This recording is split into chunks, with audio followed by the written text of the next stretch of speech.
자, 이 대출 규제를 감독하는 책임자인 이찬진 금감원장도 서울 강남에 아파트 2채를 보유한 것으로 확인되면서 위선적이라는 말들이 나왔었는데 이찬진 금감원장이 그제 국정감사에서 이 2채를 처분하겠다라고 했습니다. 처분 방식을 놓고 또다시 논란입니다. 어떤 처분 방식이었는지 직접 들어보겠습니다.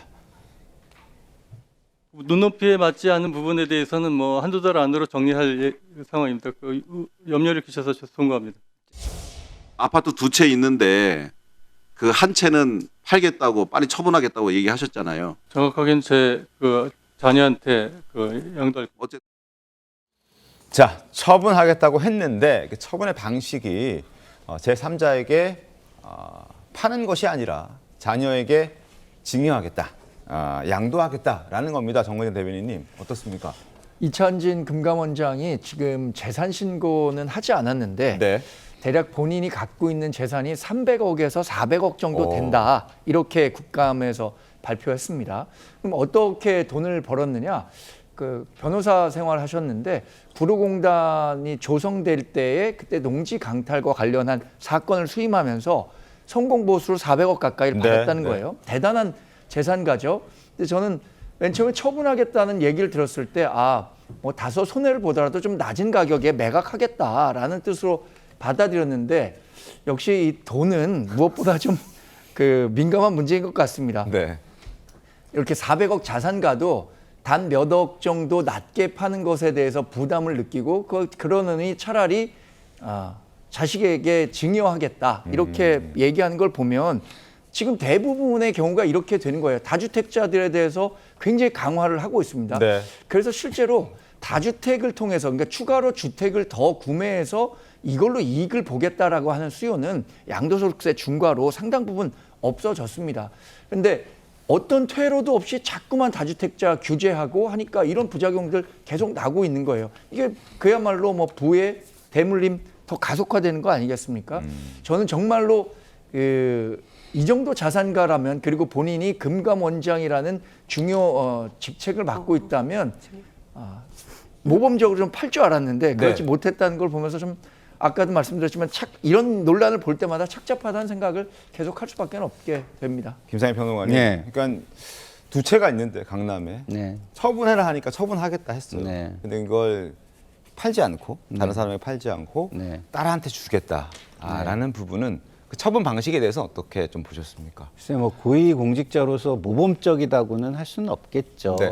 그리고 더더군다나 지금의 현 정책이 공격을 받고 있는 상황 속에서는 다소 희생적인 모습을 보이는 게 좀 더 좋지 않을까 이런 생각이 드는데 어쨌든 사람은 뭐 기본적인 경제 활동을 통해서 자기의 이익을 추구하니까 그것이 또 자유 민주주의 시장 경제의 기본 원리니까 그걸 뭐라고 할 수는 없을 건데요.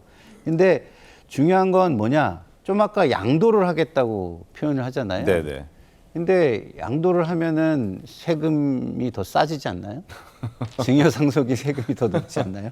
증여하겠다는 표현 쓰지 않고 네. 양도하겠다는 표현도 결국 세금을 절세하기 위한 어떤 것이다. 네, 제가 뭐 워낙 정서가 지금 좋지 않기 때문에 네네. 그런 것까지 좀 이렇게 거슬리게 들렸는지는 모르겠는데 네. 어쨌든 제가 볼 때는 조금 더 희생적인 이야기를 해준다면 네네. 이 정부가 정책을 해나가는데 도움이 될 것 같다라는 생각이 들고요. 야당께도 좀 부탁을 드리면 이런 겁니다.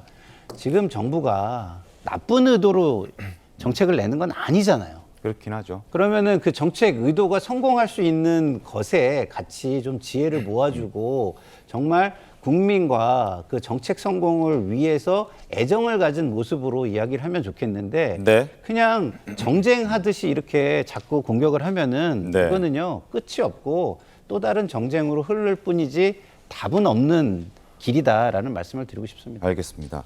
자, 실제로 근데 이찬진 금감원장처럼 부동산 규제가 계속되고 있고 더 강력한 규제가 나올 것이라는 예상이 나오면서 아파트를 다주택자들이 파는 게 아니라 자녀에게 증여하는 사례도 실제 많아지고 있다면서요, 이유경 기자? 네, 그렇습니다. 올해 들어서 1월부터 9월까지 전국의 그 증여 건수가 2만 6천여 건으로 지난해보다 한 4% 정도 늘었는데요. 네. 이게 3년 만에 최대치입니다. 중요한 거는 서울 지역이 또 급등했거든요.